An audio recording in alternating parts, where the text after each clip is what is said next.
telah ditemukan seekor anak buaya berukuran 70 cm yang terdapat di area Sungai Kedukan ini, teman-teman. Jadi ini yang dinamakan area Sungai Kedukan. Nah, jadi Sungai Kedukan ini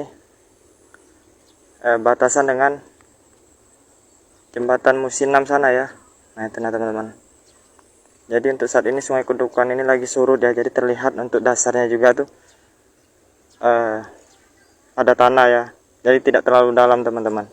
Dan ditemukan kemarin oleh Kak Febri di sekitaran sungai ini pada saat ingin memancing ikan. Itu pada pukul 4 sore kemarin. Nah, tepatnya itu berada di lokasi sini, teman-teman. Pada saat ingin memancing ikan. Itu pada sore hari kemarin Kak Febri mendapatkan seekor anak buaya yang berukuran kurang lebih 70 cm. Nah, dan buaya tersebut sudah diamankan di rumah beliau. Nah, bisa kita lihat juga ya, teman-teman. Jadi memang di sekitaran area sini banyak sekali lahan semak belukar dan juga tanaman-tanaman, teman-teman, lebih kepada hutan. Jadi di ujung sana itu dikatakan dulu rencananya dibuat apa nih, Kak? Dulu sawah. Sawah, Kak ya? Iya. Cuma sekarang ada ini lagi, Kak ya? Udah beroperasi lagi, Kak ya? Iya. Nah, itu teman-teman ya.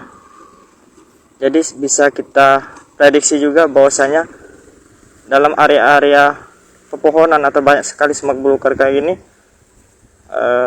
pastinya itu banyak sekali hewan atau reptil yang mendiami ya.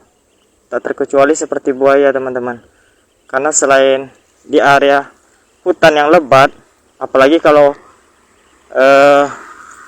keadaannya itu dari tanahnya lembek ya, lembek juga ya, teman-teman, di area dalam hutan sana, tentunya pasti kita banyak sekali ya hewan atau reptil yang mendiami di kawasan ini. Nah, maka tidak mungkin seekor buaya itu bisa datang atau dapat di sekitaran Sungai Kedukan ini. Jadi ini dinamakan Sungai Kedukan ya, yang penemuan anak buaya kemarin sore. Nah, pada biasanya itu sebelum-sebelumnya belum didapati buaya tersebut, teman-teman, di area sungai ini. Nah, jangan lupa subscribe, share, komen, dan like ya.